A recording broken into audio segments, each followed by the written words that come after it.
এই ভিডিওতে WBH এর টেস্ট পেপার অর্থাৎ 2021-এ তোমাদের যেমনটা ম্যাথ আসবে মাধ্যমিকে তার ভিত্তিতে তৈরি করা টেস্ট পেপার থেকে সেকেন্ড মডেল পেপারটা সলভ করা হয়েছে। এর আগে ফার্স্ট আর সেকেন্ড পার্টে প্রথম মডেল পেপারটা সলভ করা হয়েছিল, যার লিঙ্ক ডিসক্রিপশনে আছে, তোমরা চাইলে সেই ভিডিওটা দেখতে পারো। আর বড় কোয়েশ্চেনে কারো কোনো অসুবিধা হলে কোয়েশ্চেন নাম্বারটা কমেন্ট করো, সেগুলো সলভ করে দেওয়া হবে।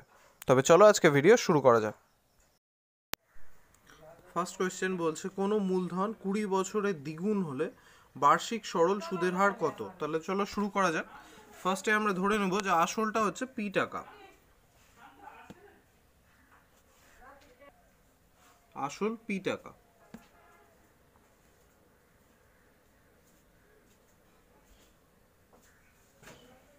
অবশ্যই যেহেতু এটা ধরছি তো ধরি। এর প্রশ্নে বলা হয়েছে 20 বছরে ওই পরিমাণটা কি হচ্ছে, দ্বিগুণ হচ্ছে। তাহলে অতএব সুদ আসল দ্বিগুণ হচ্ছে মানে 2p টাকা নিশ্চয়ই। তাহলে আসল পি টাকা, সুদ আসল 2p টাকা। অতএব সুদ আসল থেকে আসল মাইনাস করলে আমরা ইজিলি সুদ পেয়ে যাব। তো সুদের পরিমাণটা এক্ষেত্রে হচ্ছে পি টাকা। এর সময় তো প্রশ্নেই বলে দিয়েছে 20 বছর।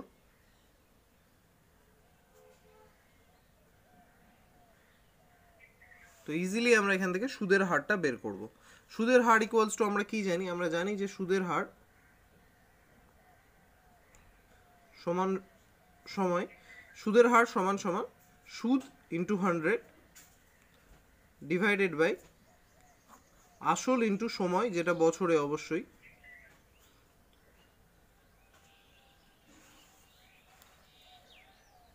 তো এখানে আমরা মানগুলো সব বের করেছি, বসালেই হয়ে যাবে। সুদ হচ্ছে পি টাকা ইন্টু 100 ডিভাইডেড বাই আসল হচ্ছে পি টাকা, বছর হচ্ছে 20। তো পি ক্যান্সেল হলো, 20 দিয়ে 100কে ক্যান্সেল করলে হচ্ছে 5।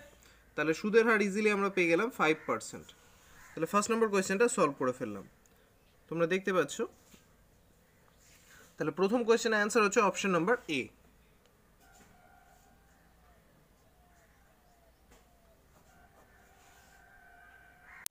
নেক্সট হচ্ছে 2 নম্বর, বলেছে 2a equals to 3b equals to 4c হলে a is to b is to c কত হবে? তবে চলো দেখা যাক। ফার্স্ট আমরা 2কে নেব, যে সম্পর্কটা ওরা বলে দিয়েছে এ বি সি রিলেটেড। এখানে বলা আছে 2a equals to 3b equals to 4c। তো আমরা কি করব, এই গোটা টার্মটা ইকুয়ালস টু কে ধরে নেব। তাহলে A B sir K related মান আমরা এখান থেকে ইজিলি বের করতে পারবো। অর্থাৎ এখানে 2a ইকুয়ালস টু কে লিখলে আমরা কি পাচ্ছি, a equals to K by 2। একইভাবে এখানে 3b ইকুয়ালস টু কে, কারণ এরা প্রত্যেকেই কে এর সমান। তাহলে 3b ইকুয়ালস টু কে হলে আমরা এখানে পাচ্ছি b equals to K by 3। একইভাবে 4c ইকুয়ালস টু কে হলে c ইকুয়ালস টু পাচ্ছি কে বাই 4, এমনটা। তাহলে আমরা এবার a is to b is to c খুব সহজেই বের করতে পারবো। অতএব a is to b is to c সমান সমান k by 2 is to K by 3 is to K by 4। তাহলে এখানে আমরা ভগ্নাংশের আকারে পাচ্ছি অনুপাতটাকে 1/2 ইস টু 1/3 ইস টু 1/4, কারণ কে কমন নিয়ে সমস্ত অনুপাত থেকে বাদ দিলে এমনটা পাওয়া যাচ্ছে। এবার এই ভগ্নাংশের অনুপাতটাকে পূর্ণ সংখ্যার অনুপাতে পাওয়ার জন্য আমরা হরের লসাগু দিয়ে মাল্টিপ্লাই করব সবাইকে। তো দেখতে পাচ্ছি হরের লসাগু 12 হচ্ছে। 12 দিয়ে প্রত্যেকটা টার্মকে মাল্টিপ্লাই করলে হচ্ছে 12/2 ইস টু 12/3 ইস টু 12/4। তো কাটাকাটি করলে পাওয়া যাচ্ছে 2 দিয়ে 12কে ক্যান্সেল করলে 6, 3 দিয়ে 12কে ক্যান্সেল করলে 4, আর 4 দিয়ে 12কে ক্যান্সেল করলে 3। তাহলে আমরা পেয়ে গেলাম a is to b is to c হচ্ছে 6 ইস টু 4 ইস টু 3, যেটা আছে আমাদের অপশন নাম্বার ডিতে। তাহলে আমাদের সেকেন্ড কোয়েশ্চেনটা সলিউশন পেয়ে গেলাম অপশন নাম্বার ডি।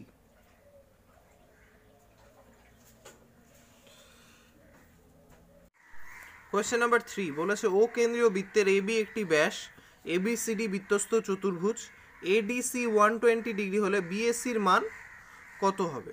তবে চলো শুরু করা যাক।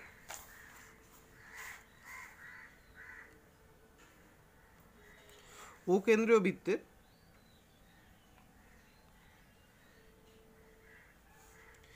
এবি হচ্ছে বৃত্তের ব্যাস, তাহলে এমনটা এবি বৃত্তের ব্যাস, আর হচ্ছে এবিসিডি একটা বৃত্তস্থ চতুর্ভুজ। তো আমি নিয়ে নিচ্ছি বৃত্তস্থ চতুর্ভুজটা এমনটা, তাহলে এ বি সি ডি এটা হচ্ছে বৃত্তস্থ চতুর্ভুজ, এবি হচ্ছে বৃত্তর ব্যাস। এবার এখানে বলা হয়েছে যে এডিসি কোণটা 120 ডিগ্রি, অর্থাৎ এই কোণটা 120 ডিগ্রি।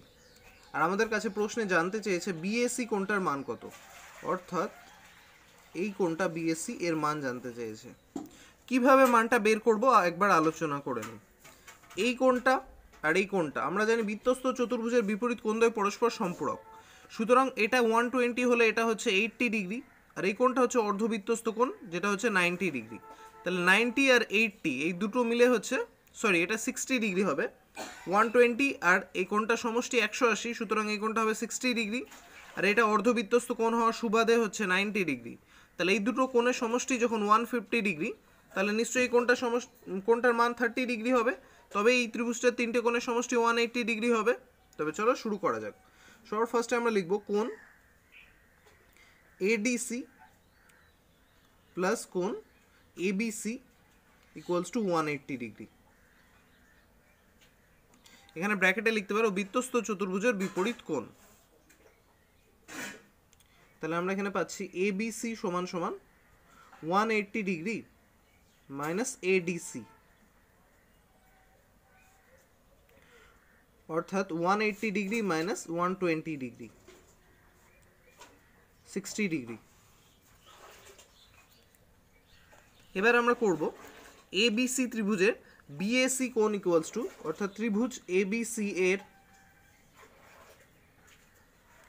কোণ BAC equals to 180 degree minus কোণ এবিসি প্লাস কোণ এসিবি। আমরা জানি ত্রিভুজের কোনো একটা কোণ বের করতে হলে 180 থেকে অপর দুটো কোণের সমষ্টি বিয়োগ করতে হয়, এখানে আমরা তাই করছি। এবার এক্ষেত্রে কোণ এবিসির ভ্যালু তো আমরা আগেই পেয়েছি 60 ডিগ্রি এখানে ক্যালকুলেট করে, আর কোণ এসিবির ভ্যালু হচ্ছে 90 ডিগ্রি, কারণ কোণ এসিবি হচ্ছে অর্ধবৃত্তস্থ কোণ। এখানে ব্র্যাকেটে লেখা যেতে পারে যেহেতু এসিবি অর্ধবৃত্তস্থ কোণ, আর অর্ধবৃত্তস্থ কোণ হয় সমকোণ আমরা জানি। তাহলে এখান থেকে ক্যালকুলেট করা যাক 180 মাইনাস 150 অর্থাৎ 30 ডিগ্রি। তাহলে এখানে আমরা কোণ বিএসির ভ্যালুটা পেয়ে গেলাম 30 ডিগ্রি, যেটা আমাদের নির্ণয় করতে বলা হয়েছিল, যেটা আছে অপশন নাম্বার সিতে। তাহলে সি নাম্বার অপশন হচ্ছে আমাদের 3 নম্বর কোয়েশ্চেনের অ্যান্সার।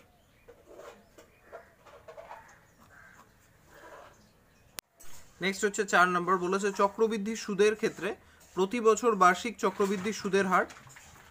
এখানে প্রত্যেক বছর বার্ষিক চক্রবৃদ্ধি সুদের হার সমানই থাকে। এখানে কারো যদি কনফিউশন হয় যে অঙ্কে স্যার কিছু কিছু ক্ষেত্রে বলেছে প্রথম বছর 6%, পরের বছর 7%, তো ওটা উল্লেখ করে দিলে তবেই, না ছাড়া সাধারণত চক্রবৃদ্ধি সুদের হার প্রত্যেক বছর সমানই থাকে। তো এটা সমানই লিখবে। 4 নম্বর কোয়েশ্চেনের অ্যান্সার হচ্ছে সমান, অর্থাৎ অপশন এ।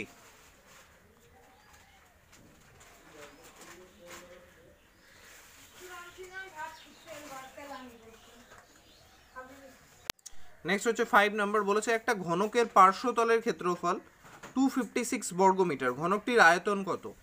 পার্শ্বতলের ক্ষেত্রফল আমরা জানি, পার্শ্বতল বলতে 4টে তলকে বোঝায়, তো তার ক্ষেত্রফল এখানে আমাদের বলে দিয়েছে 256। তার সেই ক্ষেত্রফল বের করার জন্য আমাদের সবচেয়ে প্রয়োজনীয় যেটা, সেটা হচ্ছে ঘনকটির বাহুর দৈর্ঘ্য।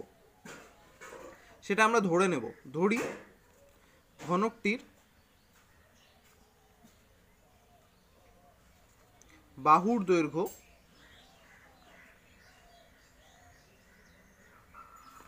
এ একক, অতএব ঘনকটির পার্শ্বতলের ক্ষেত্রফল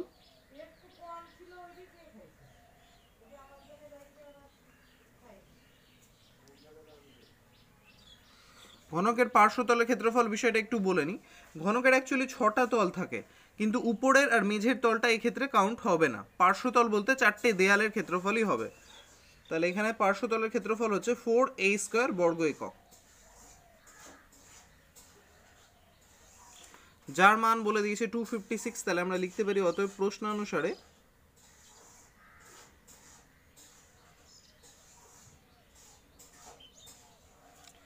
(4a² = 256), অর্থাৎ a² = 256 ডিভাইডেড বাই 4। তো 4 দিয়ে এটাকে ক্যান্সেল করলে হচ্ছে 64, অর্থাৎ a এর ভ্যালু সহজেই পাওয়া যাচ্ছে 8। তাহলে আমরা পেয়ে গেলাম ঘনকটির প্রতিটি বাহুর দৈর্ঘ্য হচ্ছে a একক। এখানে না 256 মিটার বলা হয়েছে, বর্গ মিটার, তো একক না ধরে বাহুর দৈর্ঘ্য মিটার ধরতে হবে। তাহলে এখানে হবে বর্গ মিটার। তাহলে আমাদের প্রাপ্ত ঘনকটির প্রতিটি বাহুর দৈর্ঘ্য হচ্ছে 8 মিটার। আর আমরা জানি ঘনকের ঘনফল বা আয়তন হচ্ছে কি, ঘনকের বাহুর দৈর্ঘ্যের কিউব। তাহলে আমরা লিখব এখানে অতএব ঘনকটির আয়তন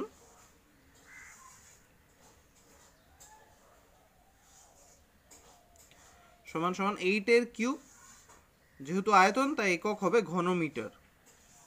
তো 8 এর কিউব কত হয় আমরা জানি 512। তাহলে ঘনকটির আয়তন হচ্ছে 512 ঘনমিটার, যেটা আছে আমাদের অপশন নাম্বার ডি তে। তাহলে 5 নম্বর কোয়েশ্চেনের অ্যান্সার হচ্ছে অপশন নাম্বার ডি। এই ছিল আমাদের 5 নম্বর কোয়েশ্চেনটা। নেক্সট হচ্ছে 6 নাম্বার, বলেছে একটি বৃত্তের ব্যাসার্ধের দৈর্ঘ্য 13 সেমি, বৃত্তের একটি জ্যায়ের দৈর্ঘ্য 10 সেমি। বৃত্তের কেন্দ্র থেকে জ্যায়ের দূরত্ব কত হবে? তাহলে ফার্স্টে আমরা ছবিটা এঁকে নেব। বলা হয়েছে একটি বৃত্তের ব্যাসার্ধের দৈর্ঘ্য 13 সেমি। তো ধরে নিচ্ছি এই হচ্ছে আমাদের বৃত্ত, এবং এখানে বলা হয়েছে বৃত্তের ব্যাসার্ধের দৈর্ঘ্য 13 সেমি আর বৃত্তের একটা জ্যায়ের দৈর্ঘ্য 10 সেন্টিমিটার। তাহলে আমরা ধরে নিচ্ছি এই হচ্ছে বৃত্তের জ্যা, এটা বৃত্তের কেন্দ্র, সুতরাং এই হচ্ছে বৃত্তের ব্যাসার্ধ যেটা হচ্ছে 13 সেন্টিমিটার, এটা হচ্ছে বৃত্তের জ্যা। আর প্রশ্নে জানতে চেয়েছে যে বৃত্তের কেন্দ্র থেকে জ্যায়ের দূরত্ব, দূরত্ব বলতে অবশ্যই লম্ব দূরত্ব। তো এই ডিস্টেন্সটা আমাদের প্রশ্নে জানতে চেয়েছে, এখান থেকে এই ডিস্টেন্সটা। তো আমরা বৃত্তের কেন্দ্র থেকে যদি কোনো জ্যায়ের উপর লম্ব আঁকি, আমরা জানি বৃত্তের কেন্দ্রগামী লম্ব কোনো জ্যাকে সমদ্বিখণ্ডিত করে। সুতরাং এই সম্পূর্ণ জ্যাটা যদি 10 সেন্টিমিটার হয়ে থাকে, তবে এইটুকুটা হবে তার অর্ধেক, অর্থাৎ 5 সেন্টিমিটার। আর এখানে আমরা একটা সমকোণী ত্রিভুজ পাচ্ছি যার অতিভুজ 13 সেন্টিমিটার, ভূমি 5 সেন্টিমিটার, লম্ব ইজিলি বের করতে পারবো। তাহলে আমরা এখানে লিখব বৃত্তের কেন্দ্র থেকে জ্যাটির লম্ব দূরত্ব বা দূরত্ব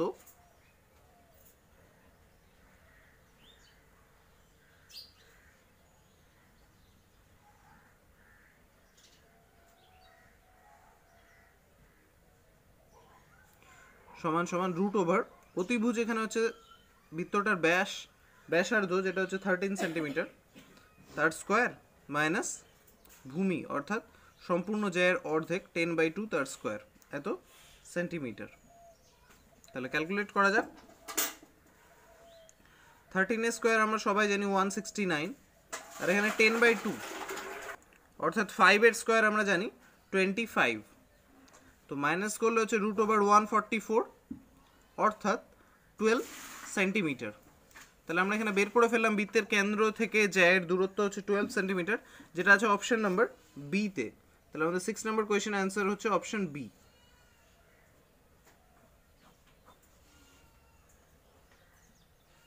নেক্সট হচ্ছে 2-1, বলেছে 1 বছরে আসল ও সুদ আসলের অনুপাত 8:9 হলে বার্ষিক সরল সুদের হার ড্যাশ।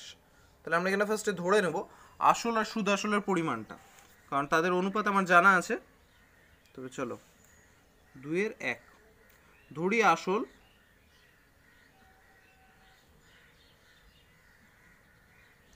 ও সুদ আসলের অনুপাত যথাক্রমে,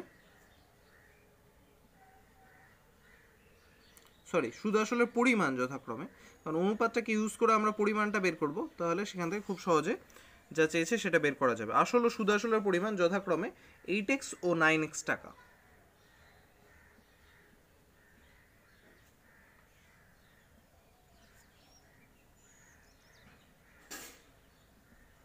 তাহলে সুদ আসল 9x আর আসল হচ্ছে 8x। তাহলে আমরা এখান থেকে পাচ্ছি অতএব সুদ আসল থেকে আসলটা মাইনাস করলেই সুদ পাওয়া যাবে। তাহলে সুদের পরিমাণটা আমাদের এখানে হচ্ছে 9x - 8x অর্থাৎ x টাকা। প্রশ্নে বলা হয়েছে যে 1 বছরের ক্ষেত্রে এই ঘটনাটা ঘটছে। তাহলে আমাদের এখানে সুদের হার কি হবে? আমরা জানি যে সুদের হার সমান সমান সুদ ইন্টু 100 ডিভাইডেড বাই আসল ইন্টু সময়, অবশ্যই বছরে। তো এখানে বলেছে 1 বছর, তো 1 এত পার্সেন্ট। তাহলে ক্যালকুলেট করা যাক। এক্স এক্স ক্যান্সেল হচ্ছে, 8 দিয়ে 100কে কাটলে 4 দিয়ে কাটছি, 4 2 যা 8, 4 25 যা 100, তাহলে 25/2 অর্থাৎ 12.5%। তাহলে আমরা এখানে পেয়ে গেলাম সুদের হার 12.5%, যেটা হচ্ছে আমাদের শূন্যস্থানে বসবে। তাহলে ফার্স্ট কোয়েশ্চেনটার অ্যান্সার হচ্ছে 12.5%, শূন্যস্থানের ফার্স্ট কোয়েশ্চেন। নেক্সট হচ্ছে 2-2 বলেছে ax² + bx + c = 0 সমীকরণে বীজদ্বয় পরস্পরের অনন্যক এবং বীজদ্বয়ের চিহ্ন এবং বিপরীত চিহ্ন যুক্ত হলে a + c = কত? তাহলে ফার্স্টে আমরা সমীকরণটা টুকে নিই। সমীকরণটা কি বলেছে? ax² + bx + c।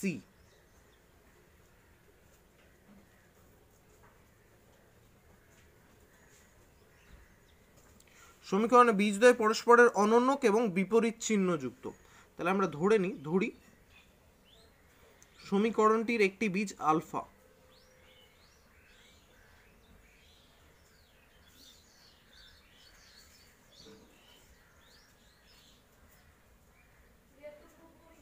তাহলে অপর বীজটা কি হবে? একটা বীজ আলফা হলে অতএব অপর বীজ 1/α এবং বিপরীত চিহ্ন যুক্ত হওয়ার জন্য -1/α। তাহলে একটা বীজ আলফা হলে তার অনন্যক 1/α এবং বিপরীত চিহ্ন হওয়ার জন্য -1/α। তাহলে সমীকরণ দুটোর বীজ আমরা পেয়ে গেলাম। এবার আমরা এখান থেকে সমীকরণ দুটোর বীজদ্বয়ের গুণফল বের করতে পারবো, যেটা আলফা ইন্টু -1/α হবে। এবং এই দ্বিঘাত সমীকরণে বীজদ্বয়ের গুণফল বের করার ফর্মুলা হচ্ছে c/a। তাহলে আমি এখানে কি পাচ্ছি? অতএব আলফা ইন্টু ব্র্যাকেটে -1/α হচ্ছে c/a। তাহলে এই দুটো আলফা আলফা কাটাকাটি হলে হচ্ছে -1 c/a। তাহলে a কি হচ্ছে c। এবার এখানে চেয়েছে a + c এর ভ্যালু কোয়েশ্চেনটাই। আমরা এখানে ক্রস মাল্টিপ্লিকেশন করলে c পাচ্ছি a × -1 অর্থাৎ -a = c। তাহলে আমরা এখানে ইজিলি পাচ্ছি যে এটা এই অপর পক্ষে গেলে প্লাস হবে, a + c = 0। আশা করি কারো বুঝতে অসুবিধা হলো না। এখানে আমরা কম্পেয়ার করলাম বীজদ্বয়ের গুণফল, একটা আমাদের ধরে নেওয়া বীজ থেকে, একটা সমীকরণ থেকে প্রাপ্ত বীজদ্বয়ের গুণফল থেকে। তো এই দুটো থেকে খুব সহজেই পাওয়া যাচ্ছে a + c = 0। তাহলে আমাদের সেকেন্ড নাম্বার শূন্য স্থানে অ্যান্সার হচ্ছে 0। আশা করি কারো বুঝতে অসুবিধা হয়নি। নেক্সট হচ্ছে 3 নাম্বার, দুটি বৃত্তের ব্যাসার্ধের দৈর্ঘ্য 6 সেমি ও 4 সেমি, বৃত্ত দুটো পরস্পরকে অন্তঃস্পর্শ করে, বৃত্ত দুটোর কেন্দ্রদ্বয়ের মধ্যে দূরত্ব কত? তো সবার ফার্স্ট আমরা ছবিটা এঁকে নেব। বলেছে দুটি বৃত্তের ব্যাসার্ধের দৈর্ঘ্য হচ্ছে 6 সেমি ও 4 সেমি এবং দুটো পরস্পরকে অন্তঃস্পর্শ করছে, অর্থাৎ বৃত্ত দুটো এইভাবে আছে, এটা একটা বৃত্ত আর এটা একটা বৃত্ত।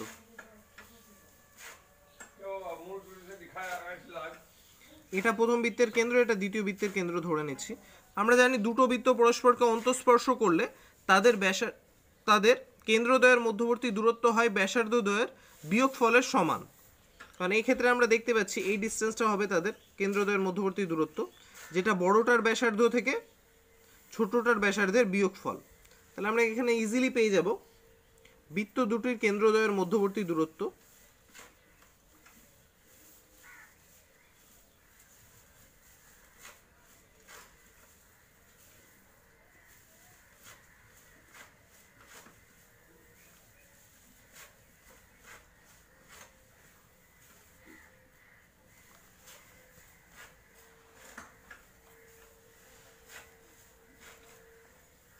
-4 সেন্টিমিটার,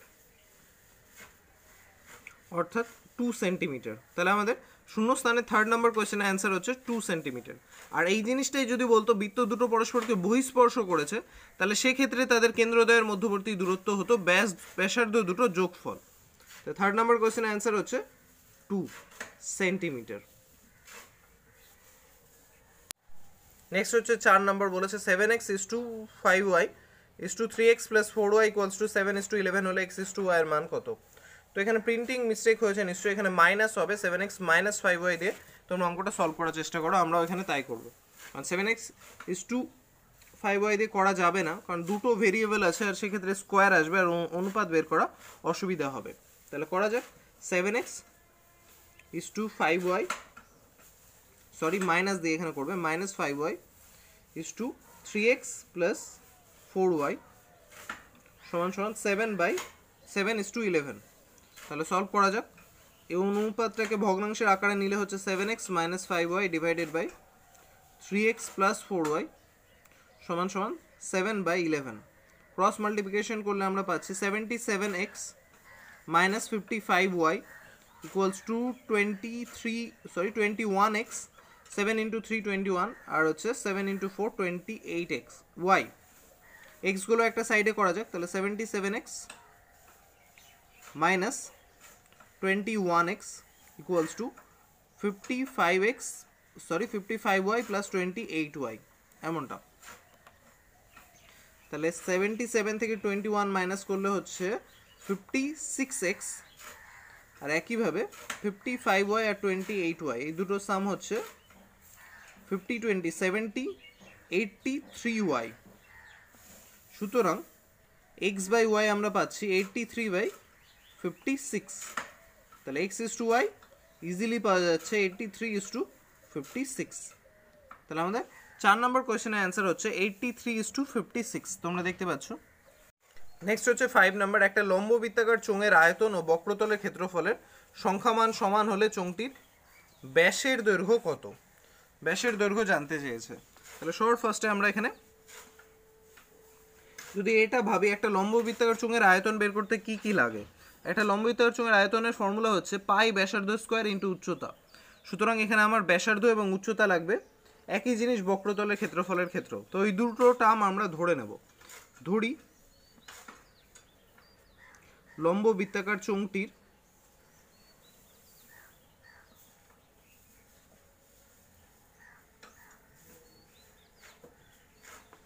ব্যাসার্ধ r একক এবং উচ্চতা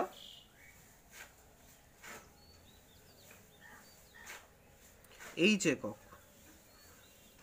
তাহলে সেই হিসেবে আমাদের এখানে প্রশ্নে বলা হয়েছে যে লম্ব বৃত্তাকার চোঙটির আয়তন ও বক্রতলের ক্ষেত্রফলের সংখ্যামান সমান। তাহলে আমরা এখানে করব, অতএব প্রশ্নানুসারে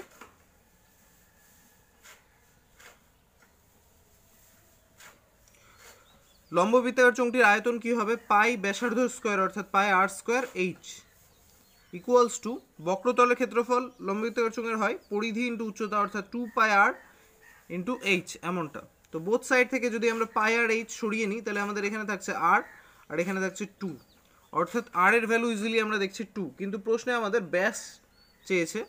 তো বোথ সাইডে 2 দিয়ে মাল্টিপ্লাই করলে আমরা পাচ্ছি 2r ইকুয়ালস টু 4। তাহলে এখানে ইজিলি দেখা যাচ্ছে যে লম্ববৃত্তাকার চোঙটির ব্যাসের দৈর্ঘ্য 4 একক। তাহলে আমাদের 5 নম্বর কোয়েশ্চেনের অ্যান্সার হচ্ছে 4 একক।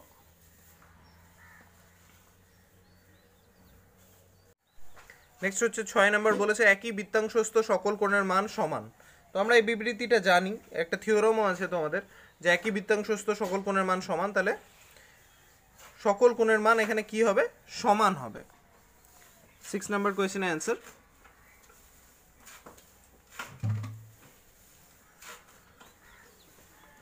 নেক্সট আমরা যাব সত্য মিথ্যাতে। 3-1 নম্বর, একটি ব্যবসায়ী রাজু ও আসিফের মূলধনের অনুপাত 5:4। রাজু মোট লাভের 80 টাকা পেলে আসিফ পায় 100 টাকা। এখানে একটা জিনিস খেয়াল রাখতে হবে যে যেহেতু সময় উল্লেখ করেনি সুতরাং এটা সরল অংশীদারি কারবার। সুতরাং এক্ষেত্রে মূলধনের অনুপাত প্রাপ্ত লাভ্যাংশের অনুপাত দুটোই সমান হবে। তো মূলধনের অনুপাত এখানে আমাদের বলেছে 5:4 আর প্রাপ্ত লাভ্যাংশ হচ্ছে 80:100। তাহলে আমরা যদি দুজনের প্রাপ্ত লাভ্যাংশের অনুপাত বের করি তাহলে এটা হচ্ছে 20 দিয়ে বোথকে ডিভাইডেড করলে 4:5। তাহলে এখানে মূলধনের অনুপাত ছিল 5:4 আর প্রাপ্ত লভ্যাংশের অনুপাত হলো 4:5, যে দুটো সমান নয়। তার মানে বিবৃতিটা কি? বিবৃতিটা মিথ্যে। কিন্তু এখানে যদি রাজু 100 টাকা আর আসিফ 180 টাকা পেত তাহলে কিন্তু বিবৃতিটা সত্য হতে পারত।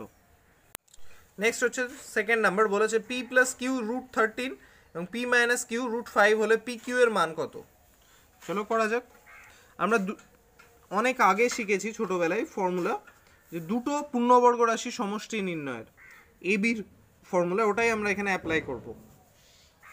এখানে পি কে এ আর কিউ কে বি ধরলে আমাদের রাশিটা পাওয়া যাচ্ছে পি প্লাস কিউ তার whole square minus P minus Q তার হোল স্কোয়ার, অর্থাৎ এ প্লাস বি তার whole square minus A minus B তার হোল স্কোয়ার ডিভাইডেড বাই 2 করে।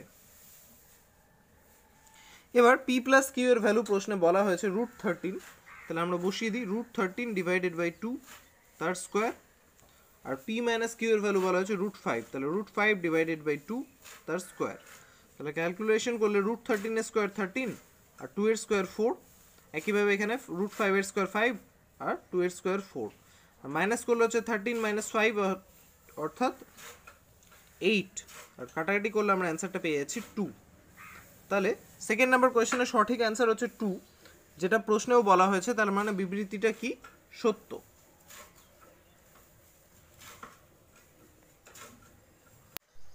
3 নাম্বার, অর্ধবৃত্তস্থ অপেক্ষা ক্ষুদ্রতর বৃত্তাংশস্থ কোণ হলো স্থূলকোণ। দেখা যাক, অর্ধবৃত্ত অপেক্ষা ক্ষুদ্রতর, তাহলে অর্ধবৃত্তর চেয়েও কম। আমরা ধরছি এতটা অর্ধবৃত্ত হতো, আর এইটুকুটা বৃত্তাংশস্থ কোণ কত হচ্ছে ওটা বের করব। তাহলে এইভাবে যদি আমরা দেখি, তাহলে এই যে কোণটা বেরোচ্ছে, যদি এটা অর্ধবৃত্তস্থ কোণ হতো, অর্থাৎ এমনভাবে হতো, তাহলে কোণটা এরকম দাঁড়াতো। তাহলে অর্ধবৃত্তস্থ কোণটা কি 90 ডিগ্রি, আর এটা কি অর্ধবৃত্তর চেয়েও এইটুকুটা বড় হচ্ছে, তাহলে অর্ধবৃত্ত অপেক্ষা ছোট বৃত্তাংশস্থ কোণ কি 90 ডিগ্রির চেয়েও বড় হচ্ছে, তাহলে নিশ্চয়ই সেটা হবে স্থূলকোণ। তাহলে 3 নাম্বার বিবৃতিটা ওরা যা বলেছে সেটা সত্য। আর অর্ধবৃত্ত অপেক্ষা বৃহত্তর বৃত্তাংশস্থ কোণ সবসময় সূক্ষ্ম কোণ হয়। চক্রবৃদ্ধি সুদের ক্ষেত্রে আসলের পরিমাণ প্রতি বছর স্থির থাকে, এটা হবে মিথ্যে, কারণ চক্রবৃদ্ধি সুদের নিয়মই হচ্ছে বছরের শেষে আসলের সঙ্গে সুদটা যোগ হয় এবং নতুন আসল তৈরি হয়, যেটা ওই বছরটা চলে, পরবর্তী বছরে আবার সেই আসলের সঙ্গে নতুন সুদটা যোগ হয়ে নতুন আসল তৈরি হয়। তাহলে এই বিবৃতিটা মিথ্যে, যে আসল প্রতি বছর একই থাকে না। নেক্সট হচ্ছে 5 নাম্বার, একটি নিরেট গোলকের ব্যাসার্ধের দৈর্ঘ্য দ্বিগুণ করলে গোলকের আয়তন দ্বিগুণ হবে। তো দেখা যাক, আমরা ধরে নিচ্ছি একটা গোলকের ব্যাসার্ধের দৈর্ঘ্য হচ্ছে r একক।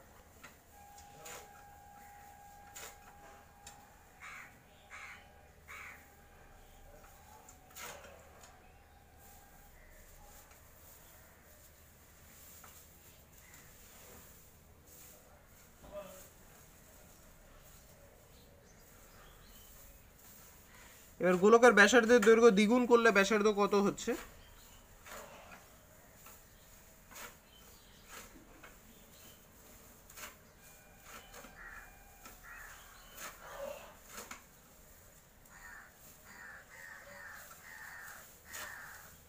r একক। প্রশ্নে বলা হয়েছে যে গোলকের ব্যাসার্ধ দ্বিগুণ করলে আয়তনও দ্বিগুণ হয়। তো প্রাথমিক আয়তন কত হচ্ছে?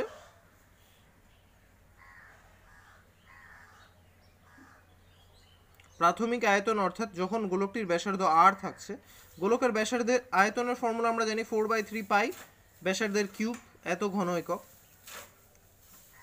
এবার গোলকটির পরিবর্তিত গোলকের আয়তন যদি আমরা দেখি,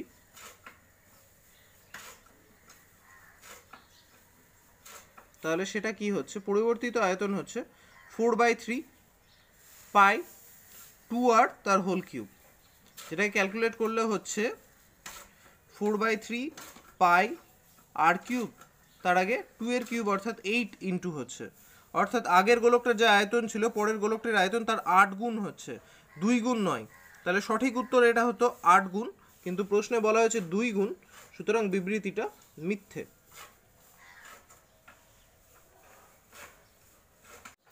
6 নাম্বার বলেছে x ভ্যারাইজেস y হলে x to the power n varies y to the power n plus one হবে। বিবৃতিটা মিথ্যে স্পষ্ট বোঝাই যাচ্ছে, কারণ এক্স ভ্যারাইজেস ওয়াই এর অর্থ হচ্ছে কি, x by y equals to হচ্ছে ধ্রুবক। সাপোজ আমি যদি ধরে নিই কে, যেখানে কে হচ্ছে অশূন্য ভেদ ধ্রুবক।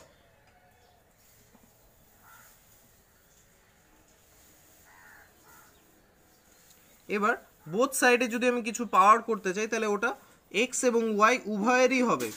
অর্থাৎ আমি যদি এন পাওয়ার করি তাহলে এক্স এরও পাওয়ার এন হবে, ওয়াই এর পাওয়ারও এন হবে।